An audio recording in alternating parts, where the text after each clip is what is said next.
I'm Jordan Belfort, and this is Sales School. I want the 75-inch to be, not the 50. I want that ribeye, not the sirloin.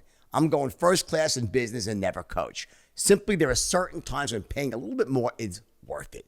Just like there's a huge difference between that stretched out sadness in your drawers and Tommy John underwear. When you're wearing Tommy John underwear, you're that much more comfortable. So you can do everything, and I mean everything, better. Listen, I wear Tommy Johns, and you should too. Returns and exchanges are free, and right now you get 15% off your first order at TommyJohn.com/school. That's 15% off Tommy John underwear and loungewear at TommyJohn.com/school. One more time, TommyJohn.com/school. See their site for details. Hey, JB at the Wolf of Wall Street. Welcome to Sales School, the place where you get your daily dose of sales wisdom, either by myself or another awesome salesperson, trainer, or in this case, PR person. Very similar industries here and skill sets. We have Zack Teperman. Zack, what's up? What's going on, Jordan? Thanks for having me. All right. Very quickly, what's that one tip you can give someone in a sales context that you think makes them a better persuader, influencer, or closer? What's the one thing that you've seen in your industry in PR that allows people to succeed? Figure out what the other party wants and how you can leverage that to your advantage. To figure out what the other person wants, which might not be as obvious. You're saying don't be a mind reader. Don't just assume that you know what someone wants. Actually find out. And how would you find out?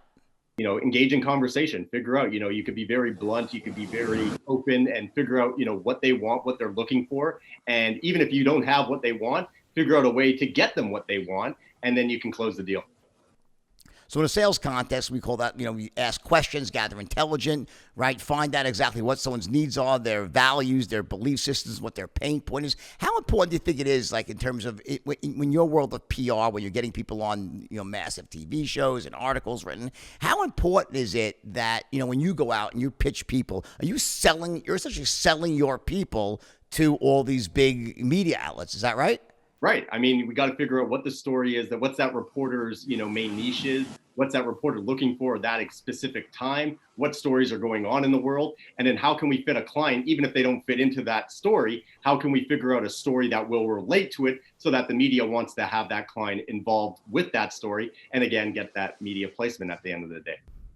Give me an example of not me, but an example of someone else, another celebrity out there, or influencer that you think is a really great salesperson and close, someone that you've worked with in the past that you think really, you put them on, they know how to get the message out there. Who's an example of someone you think? Somebody out there that is really good. I mean, all our clients, really train and they do some good interviews. But I mean, at the end of the day, it's any actor I've worked with that really has, they could. Oh, for instance, here's a good example. Rob Gronkowski, great at football. You know him from football and everything, but he's also invested in, different companies as well. He does teeth whitening. He does all these different things. So what we do with him is, we've just put him on the Kelly Clarkson show.